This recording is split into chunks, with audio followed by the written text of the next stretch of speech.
And now from San Francisco, the heart of California, it's the California Music Channel with your host, Rick Kurjan.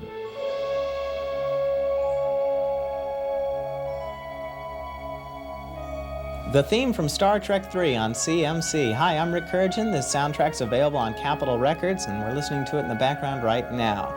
This is our Star Trek special today because, as you know, in May we did our Star Trek Trivia Contest and sent 50 people to a screening here in San Francisco, and our grand prize winner from Redwood City flew to Los Angeles with myself for a screening in Westwood, and then we walked down the street right across from UCLA to a restaurant for a cast party. And all the boys were there, Chekhov, Sulu, and Bones, and everybody. It was a lot of fun. And the following day, I had the pleasure of interviewing Leonard Nimoy.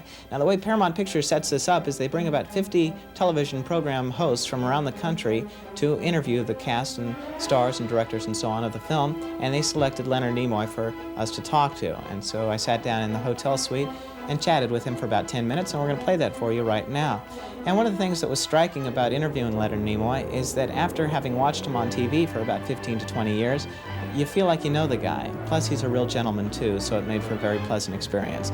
I hope you enjoy it. Let's take a look now as we go to the Sheraton Grand for Leonard Nimoy and myself on CMC. We're here at the Sheraton Grand today talking with Leonard Nimoy, director of Star Trek III, and of course, you know, as Mr. Spock. Hello, and it's a pleasure for me to be here. Real honor for me to meet you today. Thank you. I wanted to ask you, first of all, what you feel is what attributes to the phenomena of Star Trek. It's an often asked question. In some ways, it's a mystery. You can only put together certain elements that seem to make sense. The cast of characters that the audience has known for so many years and enjoys seeing work together. The chemistry of the characters, the hopefulness of the show.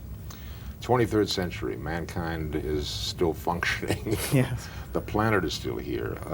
Interesting adventure stories, interesting science stories, and as well as science fiction, of course.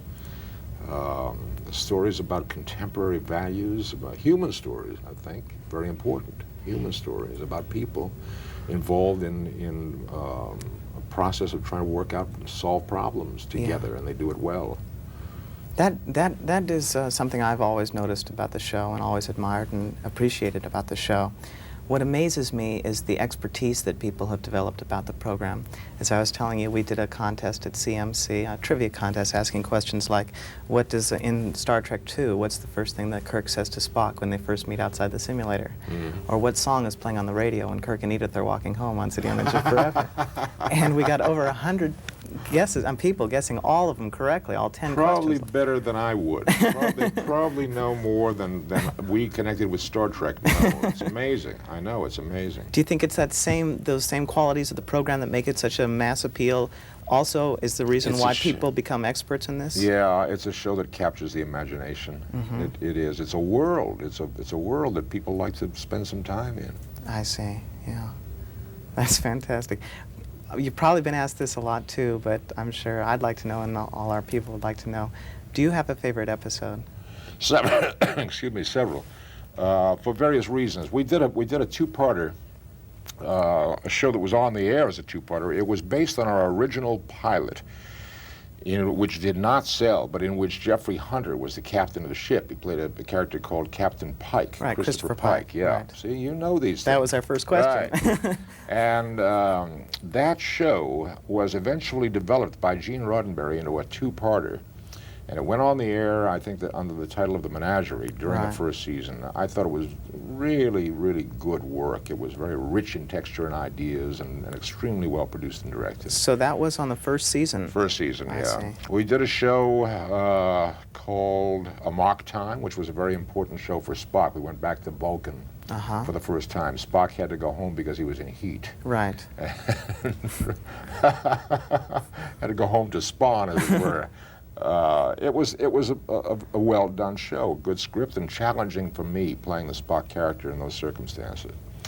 We did a show written by Harlan Ellison, one of our really fine science fiction writers, called City on the Edge of Forever, which took place in the 1930s. We had gotten into a time warp and went back to the 1930s, and there was Joan Collins waiting to fall in love with Jim Kirk, and he with her.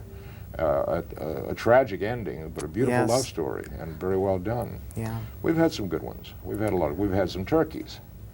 which I don't want to talk about. No, don't ask me about my turkeys. That's amazing to my me. Favorite, what's your favorite turkey? Now, we had some, but all in all, I'm proud of the show. I think we did some good work. Oh, absolutely, yeah, and being connected with it so long. As a director now, you directed Star Trek 3. Do you, you're out there on the set cueing the scenes and telling people when to do what. Are you also involved in the post-production and deciding where you want to cut a scene and when you want to dissolve from this to the next? A lot. I finished the actual shooting in October. I didn't let the film out of my hands. Harv Bennett and myself, worked on it until May. I see. Until so you were mid-April, actually. So you don't turn it over to a set of editors who then just put it all together. No, you the guys editors were there come to work with us. Right, and you say, do this. Oh, yes, right. exactly. Just the like editor, you are on the set. Well, when you hand the film for a scene to an editor, what you're really trying to accomplish is in your head. He's not really sure, as they say, where you're coming from with the scene. What are you trying to accomplish? Are you trying to scare the audience? Are you just trying to inform the audience? Are you trying to touch them in some way? You're trying to be funny with this scene. And depending on how you cut it, you can change the effect of the scene. So you've got to try to say, look, there's a piece of footage of the girl watching what's happening here. Don't use that until after the such and such has happened, and I don't want the audience to even know that she's there yet. And then you cut to and reveal her, you see. Whereas if he didn't know that, he might use that piece of footage in the wrong place, give you a different impact in the scene. So you have to help him. You have to be there to direct the editing. Right, right. So you specifically say, I want to cut here, or I want to dissolve, or all that. Or he might give you the options. He might say. Yes, he might do that. We can do it or this he might take a first pass at it if he thinks he knows what the scene is about. And you look at it and say, okay, that's good. Now let's start to refine it. Is it? Oh, I'm sorry. Yeah, that's all right. Do you do this on videotape, or do you? No, how do you do on this? film. You do. On film. It's all done. Wow, that's great. Also directing, there were a lot of extraordinary dangerous scenes on the planet itself where things are crumbling and falling, and how was that handled? Did we have extras come in? Not extras, but stunt men come in and we play used parts? stunt men where necessary. Not because of danger so much. The dangerous aspects of the thing were very tightly controlled, and it was a pretty safe situation. We knew exactly what was going to happen, where it was going to happen. Nobody was threatened in any way, either actors or stuntmen, really. But we used stuntmen because some of the work is just what they were doing was physically dangerous. I mean, a couple of stuntmen, for example, that worked for Bill Shatner and for Chris Lloyd, who plays our Klingon Heavy. Right. Had a big, tough fight scene, and some of the things that you saw in that fight scene are done by doubles. There are a couple shots where they're standing on the edge of a cliff, which was done on stage, but it's pretty high off the ground. It really was. It wasn't like there was just a 2-foot drop below him. No, He was they're way pretty up there. high up, about 20 or 30 feet up in the air, and we had mattresses all around on the floor below in case anybody should lose their balance and fall. But we had, fortunately, no physical problems on the show. I see. Do you plan on directing again the next film? I don't know if there's going to be another Star Trek film. If there is, I'd like to direct it. I haven't had any firm conversation about that yet. We've had some rumors and brief conversations about possibilities, but nothing has been firmed up. How are these decisions made? What is the hierarchy in the film world or the film industry? Is it the producer who then goes back to the Paramount and says... Paramount owns Star Trek. They own the rights to Star Trek. It's a Paramount So property. no outside producer, or can an outside producer come in and say, look, I got a great idea for Star Trek 4. Sure, you can come in and say that. Whether or not they'll use it is doubtful. I see. They control the making of Star Trek films, and if I they see. decide to make one, chances are they would hire a producer and a director, and then together with them, they would hire a writer and begin to develop a storyline. I see, okay. That's pretty much the way it would work. I see. So you worked directly with Paramount then in this aspect. It wasn't like Harv said, oh, I want Leonard Nimoy to direct this, or... No. As a matter of fact, it was Paramount that made the decision for me to direct the picture. Okay. Harv was hired by Paramount to produce it and write it. I was hired by Paramount to direct it. I see. Great. Okay. One other question I wanted to ask. Oh, okay. Well, let's assume that there is a Star Trek 4. How are they going to go back to Earth after having stolen the Enterprise? How are they? They've got a serious problem to contend with, haven't they? Yeah. And that might make a terrific movie to deal with that problem. Would you like to be the writer of Star Trek 4? That's the way these things start. You work on those problems, maybe you've got a drama. Thank you very, very much. My pleasure. Thank you. Pleasure. Really Nice honor. talking. Okay. Thank you. Thank you, folks. Hey, we got an idea of a Star Trek 4 here. How do they get home? Imagine something beyond ordinary refreshment. Cooler. California Cooler. Something refreshingly different from beer. Cooler.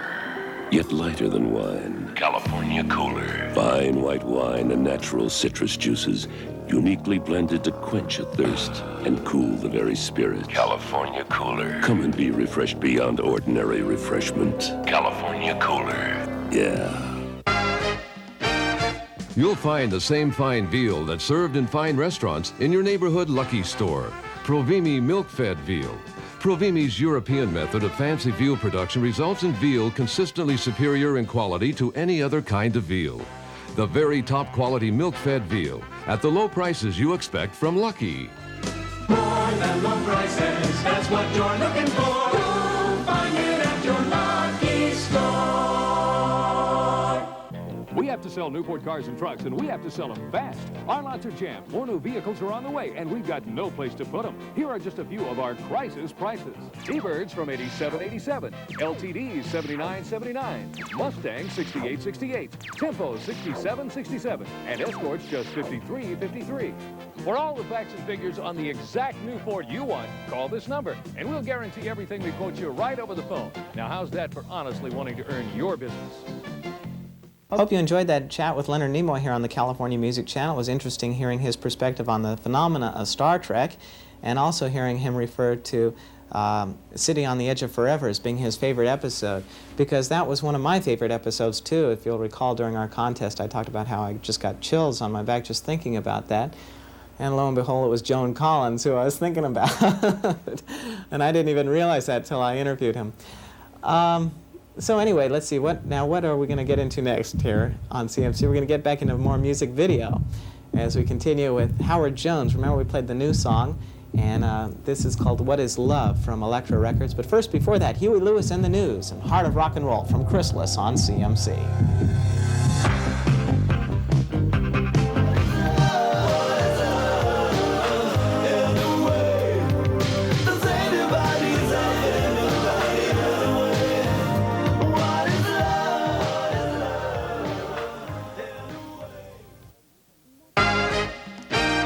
Nothing makes meal planning easier than the variety and selection you'll find at Lucky, like delicious fish and seafood.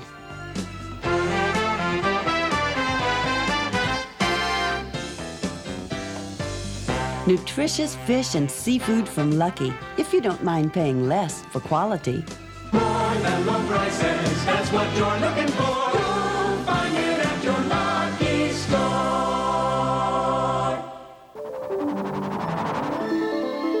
Imagine something beyond ordinary refreshment. Cooler.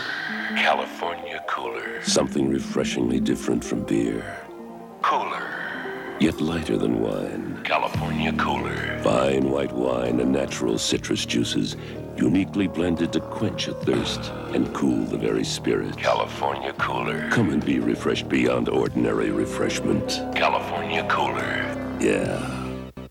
We have to sell Newport cars and trucks, and we have to sell them fast. Our lots are jammed. More new vehicles are on the way, and we've got no place to put them. Here are just a few of our crisis prices. Bronco 2 4x4s from $99.99. F-150 4x4s $89.89. Ranger 4x4s $84.84. F-150 $69.69. And Rangers just $60.60. For all the facts and figures on the exact new Ford you want, call this number, and we'll guarantee everything we quote you right over the phone. Now, how's that for honestly wanting to earn your business? The candle burns at both ends at Pacific Stereo as Dr. Discount completes his declaration of amazing deals. Let it be known this day that all prices are not created equal, that there can be no fun without entertainment. Henceforth at Pacific Stereo, any citizen can own this Gold Star Color TV, only $199. This Sony Walkman, just $39.95. Or this phone-made cordless telephone, only $79. Come to Pacific Stereo for more revolutionary bargains during Dr. Discount's declaration of amazing deals. All eyes turn for Showtime, Showtime, great TV. All eyes turn for Showtime, there's a difference you can see. The latest and the greatest entertainment variety. All eyes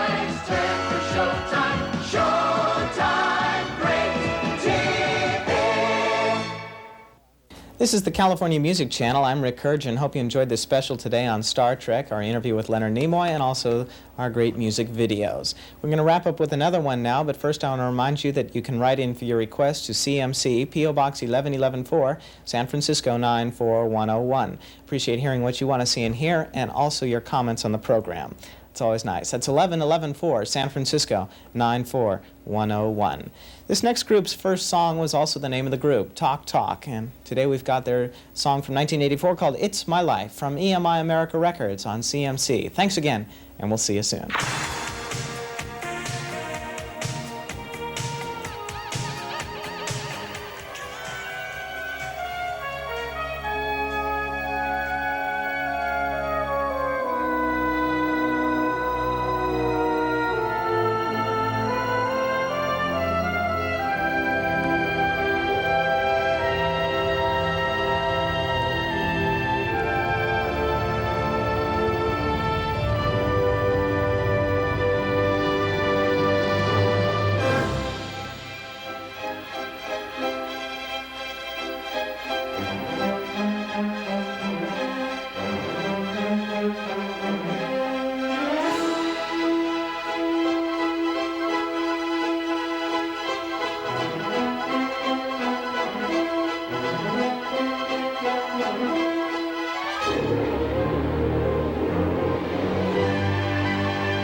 Imagine something beyond ordinary refreshment. Cooler.